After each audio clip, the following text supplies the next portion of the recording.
Welcome back!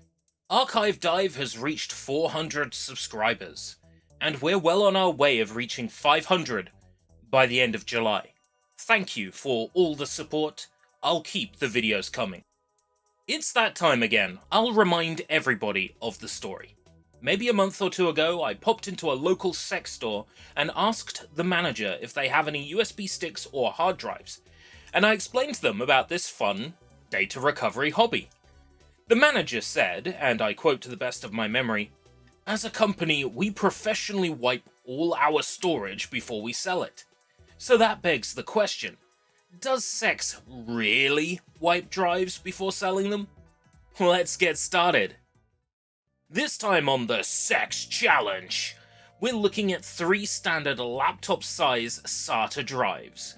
A 20GB Samsung drive, a 40GB Toshiba drive, and an 80GB Seagate drive. Why only 3 drives? Data recovery on these bad boys can take a very long time. Even just the initial deep scans for deleted files can drag on overnight. It's purely due to limited available time. These are often really cheap on CeX, but the postage is really high. You could say they should drive a hard bargain. I'll connect them to my computer using a USB interface and examine their contents. We'll check to see if there are any files on the root, then we will attempt data recovery and see how many files we can discover. And then, provided there's something to recover, we will recover those files and explore them. For CeX to win a point, they must have wiped the drive to the point where data recovery is impossible. If I can recover a single file, they lose the point. Okay everyone, let's get sweaty. CeX makes people sweaty, right? Yeah, I knew that. I get plenty. Item number 1 is the Samsung 20GB laptop drive. I connected it to the PC and saw no files at the root, as expected at this point. I started data recovery with recover, and the program seemed to hang. The estimated completion time growing larger and larger. 13 hours to recover from a 20GB hard drive seemed like nonsense to me. So I swapped out recover for test disk and QPhotoRec, which allowed us to make progress. I was able to recover 67 PNG files, 9 JPEG files, then a whole bunch of corrupted AVI files, and a text file containing references to avatar lighting and colors. The scan seemed to end prematurely. I'm sure many of you will recognize where these assets originate from. These, plus the text file, indicate that this drive was originally used in an Xbox 360 console. As to how it ended up being sold outside of the hard drive shell is a question we'll probably never have answered. Unfortunately, nothing else was recovered. No Xbox Live games, no save data, no videos downloaded from Xbox Live, and no custom wallpapers or ripped songs. Doesn't that seem weird to you? Especially with the scan ending early? Just the NXE dashboard assets and that's it? Not satisfied, I set recover off to scan the whole drive overnight, and sure enough, I woke up to discover that there's more here. Gamer pics, backgrounds, a splash for Unreal Engine 3 which was only partially recovered, pictures of marketplace assets including Minecraft avatar clothes, internal PNG textures from Minecraft, achievement icons for a bunch of Xbox Live games like Goat Simulator, Bomberman Battlefest, Elo Milo, and Banjo-Kazooie, and banners for the Japanese versions of these games. There's a few zip files that seem to contain level data or preload data for Elo Milo, some but not all of the Xbox 360's interface sound effects, and there are some WMVs of which only the first few frames were recoverable. And a little Lost Wave bonus, this MP3.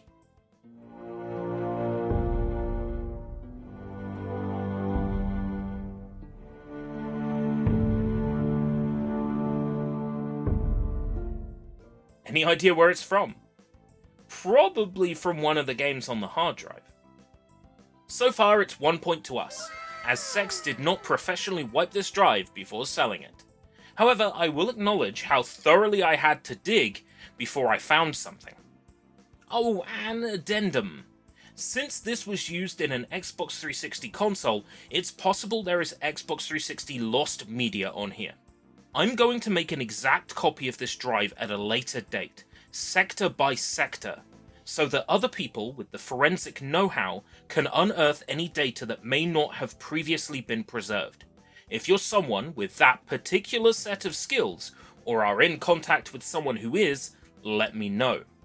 The Minecraft community in particular is hot on the lost media search, and given the existence of store assets, there may be Minecraft DLCs that were not yet preserved.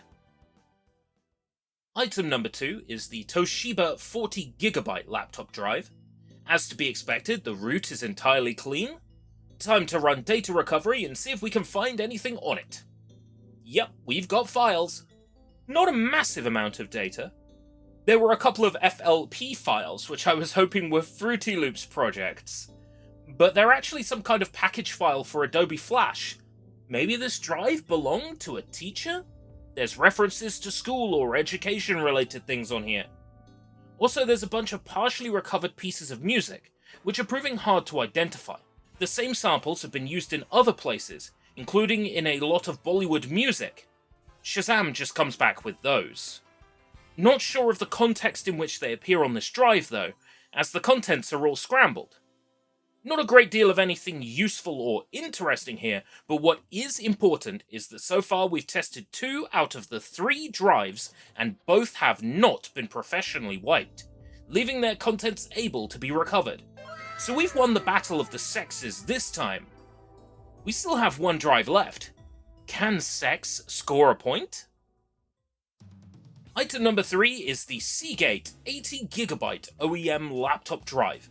This one has OEM labeling, which means it originally came pre-installed in a system.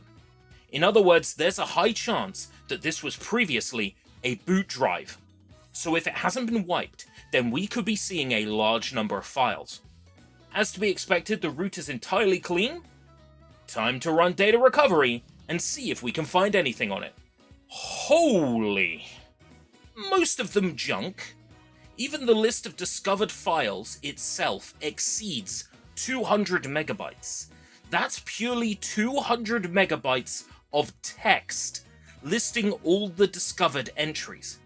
It appears this drive may have previously belonged to either a classroom smartboard or a laptop that drives the smartboard.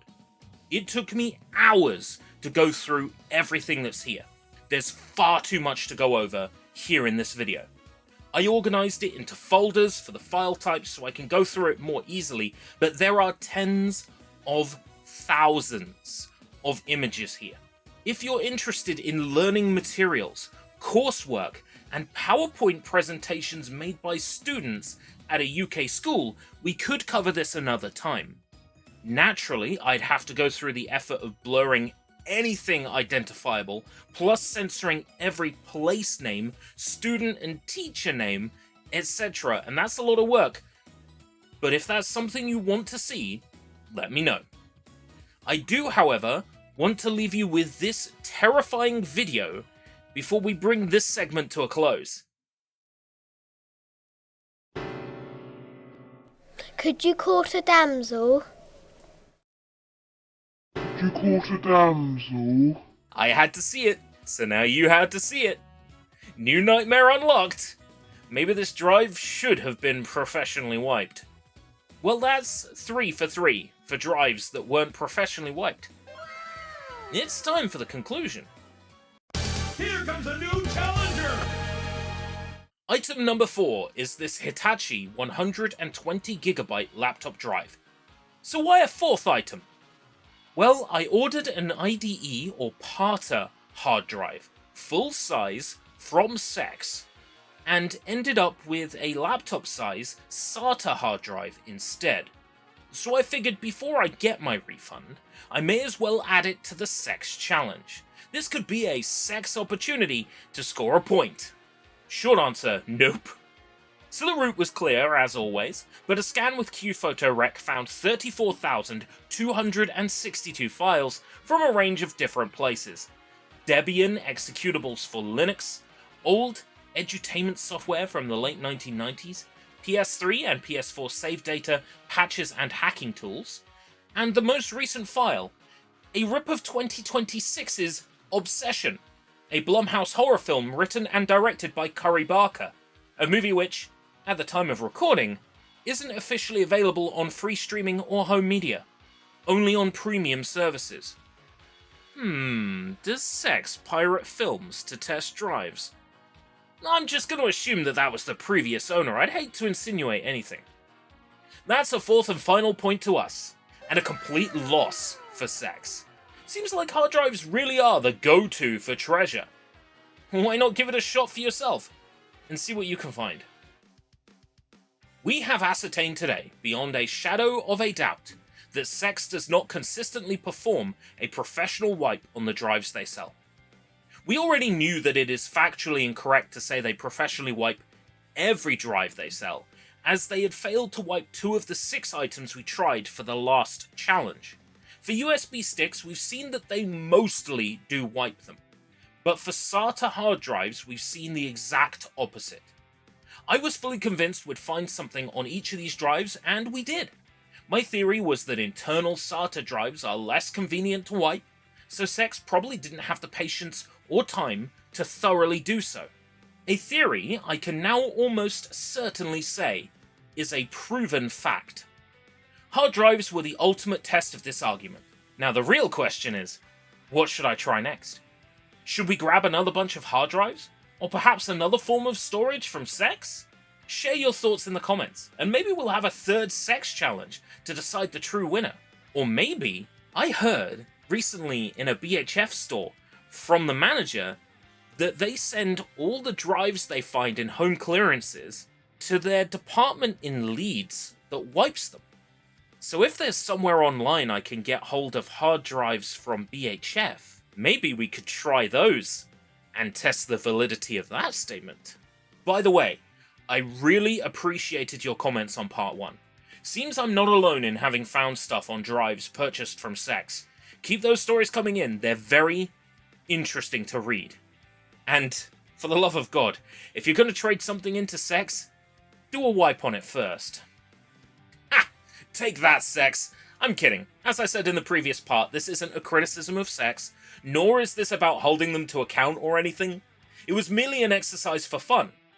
As long as you can continue to find storage at CeX for a reasonable price, both CeX and the consumer are winners.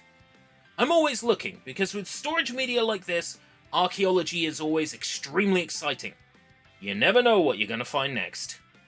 So that short animation sure was disturbing. Perhaps even more disturbing than these perplexing finds on a bunch of old phone memory cards. Can you offer up an explanation for any of these?